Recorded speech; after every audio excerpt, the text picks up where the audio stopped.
좋은 날입니다. 5월 19일 GT 묵상에 함께 하신 여러분 환영하고 축복합니다. 오늘은 열왕기상 7장 23절에서 51절 말씀으로 성소의 성물이란 제목으로 하나님 말씀 나누겠습니다. 본문 말씀 함께 읽어봅니다. 또 바다를 부어 만들었으니 그 직경이 10규빗이요 그 모양이 둥글며 그 높이는 5규빗이요 주위는 30규빗 줄을 두를 만하며 그 가장자리 아래에는 돌아가며 박이 있는데 매 규빗에 10개씩 있어서 바다 주위에 둘렸으니 그 박은 바다를 부어 만들 때에 2줄로 부어 만들었으며 그 바다를 소 12마리가 바쳤으니 셋은 북쪽을 향하였고 셋은 서쪽을 향하였고 셋은 남쪽을 향하였고 셋은 동쪽을 향하였으며 바다를 그 위에 놓았고 소의 뒤는 다 안으로 두었으며 바다의 두께는 한 손 너비만 하고 그것의 가는 백합화의 양식으로 잔 가와 같이 만들었으니 그 바다에는 2000밭을 담겠더라. 히람이 또 물두멍과 부삽과 대접들을 만들었더라. 이와 같이 히람이 솔로몬 왕을 위하여 여호와의 전에 모든 일을 마쳤으니 곧 기둥 둘과 그 기둥 꼭대기에 공 같은 머리 둘과 또 기둥 꼭대기에 공 같은 머리를 가리는 그물 둘과 또 그 그물들을 위하여 만든 바 매 그물에 2줄씩으로 기둥 위에 공 같은 2머리를 가리게 한 석류 400개와 또 10개의 받침수레와 받침수레 위에 10개의 물두멍과 한 바다와 그 바다 아래에 소 12마리와 솥과 부삽과 대접들이라. 히람이 솔로몬 왕을 위하여 여호와의 성전에 이 모든 그릇을 빛난 노스로 만드니라.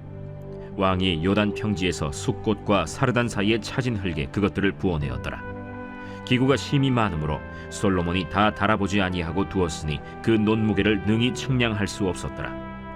솔로몬이 또 여호와의 성전의 모든 기구를 만들었으니 곧 금단과 진설병의 금상과 내소 앞에 좌우로 5씩 둘 정금 등잔대며 또 금꽃과 등잔과 불집게며 또 정금 대접과 불집게와 주발과 숟가락과 불을 옮기는 그릇이며 또 내소 곧 지성소문의 금 돌적이와 성전 곧 외소문의 금 돌적이더라.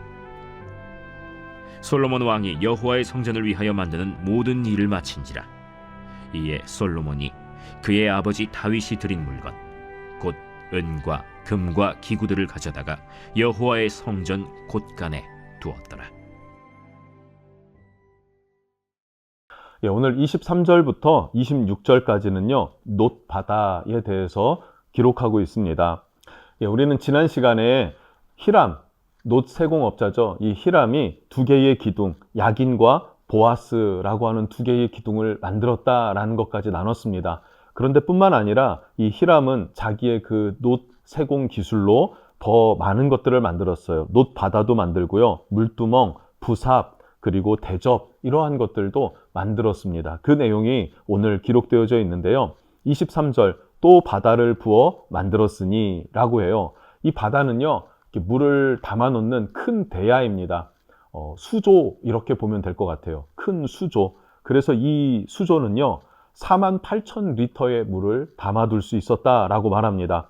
이 물은 어떻게 사용합니까? 제사장들의 몸을 씻는 용도로 사용되었고요. 그리고 물두멍이 10개가 있었어요. 그리고 이 물두멍 10개에 담아서 재물을 씻는 그런 용도로 사용되어졌습니다. 사실 성막 시대에는 물두멍이 하나였죠. 그런데 성전을 짓고 나서는 이 물두멍을 아주 크게 큰 수조와 같이 만들어 놓은 것이에요. 48,000리터의 물을 담을 수 있게끔 만들어 놓은 것입니다. 왜냐하면 그만큼 성전 시대가 도래했을 때에는 인구가 많아졌고 사람이 많아지다 보니까 그만큼 많은 제사를 하나님 앞에 올려야 했기 때문이다 라고 볼 수 있을 것 같습니다. 자, 그리고 25절에 그 바다를 소 12마리가 바쳤으니 라 그래요. 그러니까 큰 수조 아래에 12마리의 소가 바치고 있는 형상을 만든 것입니다. 히람이 이런 세공을 했다라는 것을 기록한 것이죠. 동서남북으로 3마리의 소씩, 그래서 4, 3, 12죠. 이것은 무엇을 의미할까요? 그냥 단순하게 생각해 보면 이스라엘이 광야를 지날 때 진을 쳤죠. 그리고 머무를 때마다 동서남북으로 3개의 지파씩 이렇게 사면을 감싸는 형태였습니다. 그렇게 놋바다를 바치고 있는 소 12마리를 만들었더라라는 것을 기록하고 있습니다. 여러분, 중요한 것은 무엇일까요? 이 성전에 들어가서 우리는 무엇을 해야 합니까? 자, 물두멍, 이 놋바다라고 불려지는 것, 이 물로 우리의 몸을 씻는 것입니다. 우리의 죄를 씻는 것입니다. 성전에서는요, 목적은 하나입니다. 우리의 죄를 씻어내는 것, 정결하게 하는 것. 예수 그리스도가 우리에게 행하신 일이 무엇입니까? 그의 보혈로 말미암아 우리의 죄를 씻어내고 그리고 정결함을 입게 되는 것입니다. 그래서 우리는 영원히 죄사함을 받고 하나님 나라의 백성이 되었다라는 선언을 받는 그런 은혜가 우리 가운데 있었으면 좋겠습니다. 그래서 우리 매일 예배의 자리에 나아갈 때 순간순간 죄악 가운데 거했을 때 그때 하나님 앞에 회개하며 나아가죠. 근데 무엇으로 회개합니까? 예수의 이름으로 회개하는 거예요. 그러면 그냥 예수의 이름이 부적 같은 이름이 아니라 예수의 이름은 우리의 죄를 씻으신 십자가의 보배로운 피를 흘리신 주님, 그 은혜를 기억하면서 회개하는 것이죠. 그냥 용서해 주세요가 아닌 거예요. 예수님의 보혈을 믿고 그것으로 말미암아 대가가 지불되었음을 상기하고 기억하면서 그 은혜로 말미암아 죄가 씻어졌다라는 사실을 기억하면서 우리의 죄를 씻어 정결케 하는 것, 이것이 우리의 삶에 중요하다는 것입니다. 자, 이어서 40절부터 47절에서는 물두멍, 부삽, 대접, 이러한 성전 안에서, 그러니까 뜰 안에서 사용되어지는 기구들이 있지 않습니까? 그 기구들도 히람이 만들었다 말합니다. 40절을 보니까요, 히람이 또 물두멍과 부삽과 대접들을 만들었더라 라는 거죠. 그래서 재물을 잡으면 그 피는 어떻게 해요? 이렇게 솥에 담죠. 그릇에 담습니다. 그리고 재가 떨어지지 않습니까? 다 번제로 드리니까요. 재는 또 긁어서 또 쓸어서 담아서 한 통에 모아두고 하는 이런 어떤 도구들이죠. 그것이 한쪽에 빛이 되어져 있었는데 이것들을 만들었더라라는 것을 기록하고 있고요. 세 번째입니다. 48절부터 51절까지는요. 금으로 만든 성소의 성물들에 대해서 이야기를 하고 있습니다. 이제는 성소로 들어가는 거예요. 성소, 외소라고 불리죠. 그리고 지성소, 내소라고 부르죠. 그런데 성소로 들어가니까 노수로 사용되었던 기구들이 이제는 무엇으로 바뀝니까? 금으로 바뀌게 되었다라는 거예요. 성소에 들어가면은 촛대가 있죠. 7개의 촛불을 밝히는 촛대, 메노라라고도 불리는 그 촛대가 좌편에 있고요. 정면엔 뭐가 있습니까? 향단이 있죠. 분향단.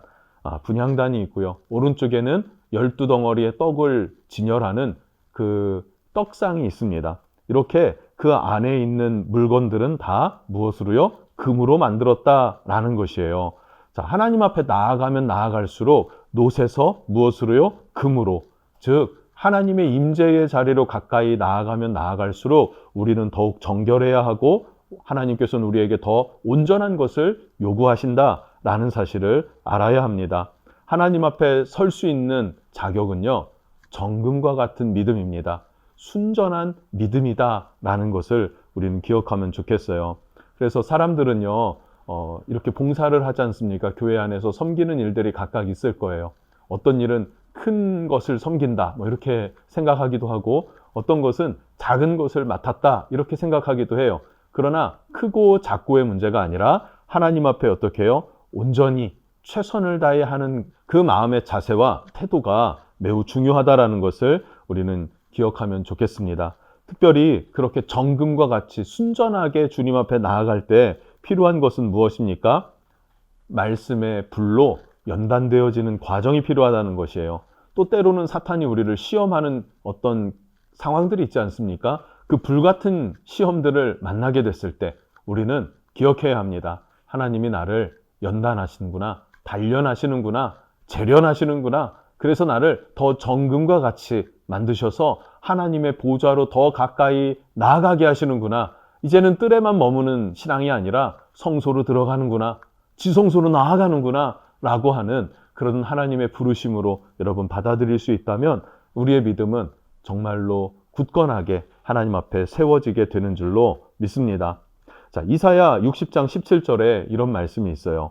내가 금을 가지고 놋을 대신하며 은을 가지고 철을 대신하며 노수로 나무를 대신하며 철로 돌을 대신하며 화평을 세워 관원으로 삼으며 공의를 세워 감독으로 삼으리니. 여러분, 우리의 삶은요, 나무 대신 돌로, 돌 대신 철로, 철 대신 놋으로, 놋 대신 금으로 이렇게 성장되면서 하나님 앞에 나아가야 한다 하는 것을 기억하면 좋겠습니다. 자, 마지막 51절을 보니까요. 솔로몬 왕이 여호와의 성전을 위하여 만드는 모든 일을 마친지라. 이에 솔로몬이 그의 아버지 다윗이 드린 물건 곧 은과 금과 기구들을 가져다가 여호와의 성전 곳간에 두었더라. 아멘. 여기에 다윗의 흔적이 남아 있습니다. 성전 건축을 열망했던, 갈망했던 다윗은요, 성전을 건축할 수는 없었지만 그것을 위해서 많은 것들을 준비해 두었고, 많은 것을 준비해 두었지만 솔로몬이 성전을 건축하고 그것은 고스란히 남아 있었더라라는 거예요. 즉, 성전을 건축하는 데 있어서 부족함이 없었다라는 사실이고, 그리고 이 남은 것들은 어디요? 여호와의 곳간에 들여놓았다라는 것입니다. 성전 건축 후에도 남음이 있었고, 이 성전 건축을 위해서 진심이었던 다윗의 흔적도 찾아볼 수 있습니다. 여러분, 우리는요 6장과 7장에서 솔로몬이 하나님의 임재를 갈망하며 성전을 건축하는 내용을 나눴습니다. 오늘날 성전은 무엇입니까? 예수를 믿는 우리 성도들이기도 한데, 우리가 어떤 마음으로 하나님을 모셔드려야 하는지를 잘 한번 생각해보고 깊이 묵상해보면 좋겠습니다. 그 결론은 6장에서 우리가 이미 나눈 것인데요. 성전은요, 하나님의 임재를 보장하지는 않는다. 무엇이 하나님의 임재를 보장합니까? 우리 마음 중심에 하나님을 향한 진정한 마음, 그 말씀을 따라 순종하며 살아가는 순종의 삶을 통해서 하나님은 임재하시고 함께 하신다는 사실이에요. 여러분, 이 말씀을 통해서 여러분의 심령이 정금과 같이 주님 앞에 설 수 있는 이 시대의 성전 될 수 있기를 축복합니다. 기도하겠습니다. 하나님 감사합니다. 성수의 성물들을 진열하고 나열합니다. 그러나 중요한 것은 우리가 주님의 임재의 자리로 더 깊이 나아가면 나아갈수록 하나님께서는 우리에게 더 정결하기를, 더 순전하기를 원하십니다. 그래서 우리는 불같은 시험을 통과할 때에 말씀을 붙잡고 능히 이겨내며 그렇게 하나님 앞에 성장되고 성숙된 믿음으로 나아갈 수 있도록 축복해 주시옵소서. 하나님, 성전, 눈에 보여지는 것이 하나님의 임재를 보장하지 않습니다. 하나님의 말씀을 사랑하고 주야로 묵상하며 그 가운데 기록된 것을 다 지켜 행하는 삶에 하나님께서 임재하시고 함께 하심을 기억하게 하옵소서. 예수님의 이름으로 기도합니다. 아멘.